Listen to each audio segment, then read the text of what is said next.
Hey folks, welcome back to the channel. Now I will do a detailed video of this modular in the future.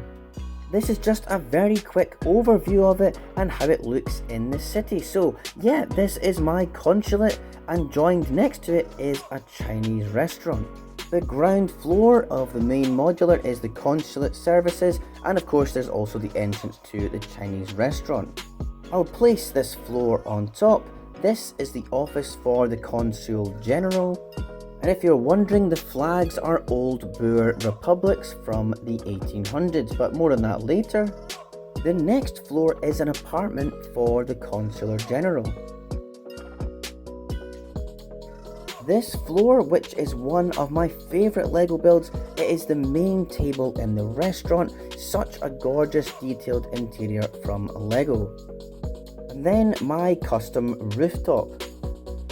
So just to explain a few things, because you might be wondering, my city exists in a fictional timeline, in a fictional version of the world, where some things never happened. For example, Pan Am is still a major airline, Blockbuster Video still exists, and there are computers and modern elements, but all the cars are old-fashioned. And I've always wanted to have an embassy or a consulate in my Lego city, so I decided to have it for a country that no longer exists, which is the Zuid Afrikaanisch Republik, which was made up of the Transvaal State, Natalia and the Orange Free State. This is the precursor to modern day South Africa. Half my family is South African, so it's a wee reference about them. In my city, I don't have space for a Chinatown, but I wanted to have a really standout Chinese restaurant in the city, so I used the Lego family reunion set, which I've modified, made smaller and taller, and turned it into a modular restaurant. The consulate is of course the police station modular, and I pretty much took this all apart except for the facade and completely rebuilt it. The rooftop has an extra floor with these dormer windows, and I've added a comms desk and chimney up here. That graphic on the tile is the coat of arms of the Transvaal Republic. From this view you can see it's quite an imposing building. I made its floor plan fully square shaped unlike the original. It also sits 8 studs away from the edge, and I built a decent sized steps out front to give it a more grand appearance.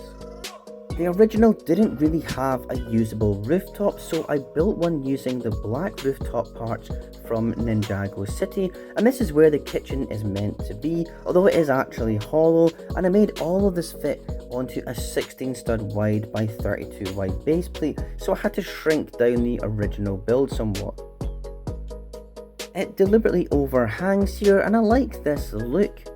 And there's a wee hatch at the bottom for food to be passed to delivery drivers.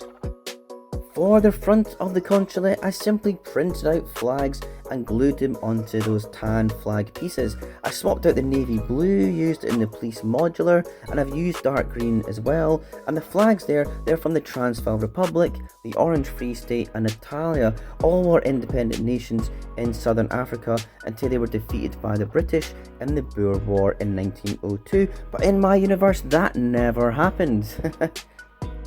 It fits in perfectly to this corner of the city, and those steps create a nice bit of space onto what could have been a crowded area. So this was the original family reunion set. It's such a great Lego set. I got this for Christmas, and one thing I really love is the interior. It's cool that it's open at the back as well, so you can play with it.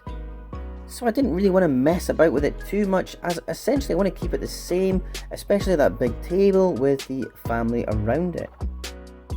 I have seen other people modularize this. In fact, I'll dwell on this one here because this guy has fit this alongside the police station modular, so it's not much of a modification, it's just been put onto a base plate, but it looks pretty good. I like this one next to the garden and the tram. But my dilemma was to fit it onto a small 16 stud space, so I'd have to lose that bit on the left and put another floor on the top, well, at least a rooftop. So I built the shell of the consulate first and left the interior blank, and I left a space on the side here, and I took apart the brick bank for parts, mostly for the floor of the bank and the counter too. And that's exactly what I did, and it works very well as a narrow building on the corner of the canal. And when viewing the city down the canal, I couldn't be happier with the result. I think it fits perfectly and it seems believable in this area of the city.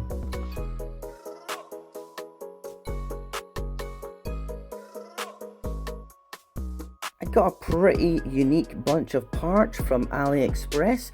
These are passports, so a variety of different countries' passports printed onto tiles. I think there's a British one, Chinese, Australia, United States, Germany, Russia. Can't think of other ones. It's a nice touch that I wanted to add. So inside, some of the minifigures have them, and I'll also be using them for my seaplane with passengers using them to board the aircraft. So I also got from Brick Panda Online these awesome Euros tiles, so a selection of denominations of euros, as my city is meant to be a fictional city in the Netherlands. And they are really very good. The printing is decent. It does look a bit like Playmobil as well, actually.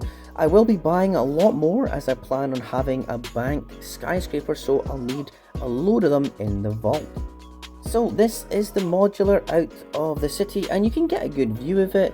I will be doing a much more in-depth video about this with the full interior, so check that out when it drops, as there's so many features inside and I'll be able to take time to show it off properly. I have to say, I'm over the moon with how this turned out. I think it might be my favourite modular that I've ever done, so please do let me know what you think, and thank you so much for watching today, and I hope to see you in the next video. Bye!